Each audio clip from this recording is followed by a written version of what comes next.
रावसाहेब दानवेंनी घेतली अर्जुन खोतकर यांची गळाभेट. मात्र अजूनही खोतकर नाराज. वरिष्ठांची चर्चा करून 2 दिवसापर्यंत निर्णय घेऊ.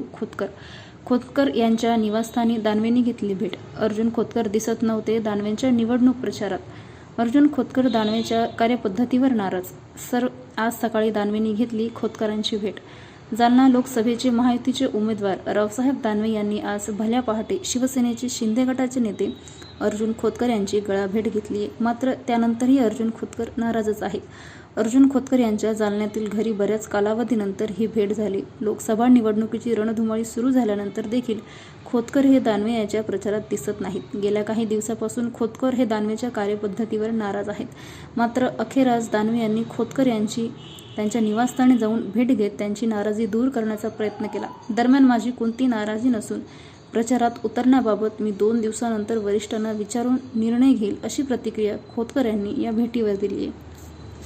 भाऊ, मला सांगा की आज सकाळी दानवे साहेबांची आणि तुमच्या निवासस्थानी भेट झालेली आहे. काय या भेटीमध्ये चर्चा झालेली आहे?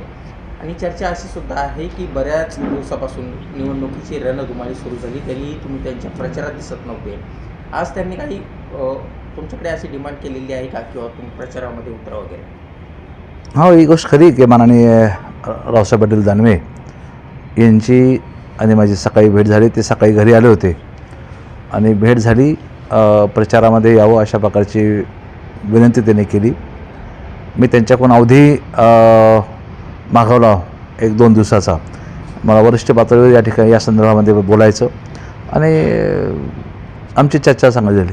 भाऊ, बरेच दिवस झाले तुम्ही त्यांच्यासोबत दिसत नाही आहात. निवडणुकीची रणधुमाळी सुरू आहे का? अवघे काही दिवस आता मतदानाला उरलेत आणि अजूनही तुमची नाराजी दूर झालेली नाही. नाही, असे नाराजी वगैरेचा काही विषय नसतो.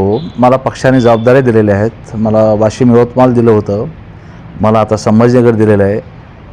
पार्टी पातळीवर मला ज्या जबाबदाऱ्या दिलेल्या जातात त्या जबाबदाऱ्या सांभाळणारा कार्यकर्ता मी आहे. त्यामुळं मला पार्टीची जबाबदारी सांभाळावं लागते आणि त्या पातळीवर ती माझी जबाबदारी निभावावी लागते. राहिला नाराजीचा प्रश्न, तर निश्चितपणे ते आज आम्ही दोघंजणं बोललो. ते माझ्याकडे सकाळी 8ला आले होते. आमचं बोलणं झालं. माझी काय नाराजी आहे त्यांच्या कानावर मी टाकलेली आहे स्पष्टपणे. त्यांनीही त्या संदर्भामध्ये माझ्याशी चर्चा केलेली आहे आणि मी वरिष्ठाशी आज उद्या बोलून घेईल आणि मग नंतर तुम्हाला निर्णय कळवेल.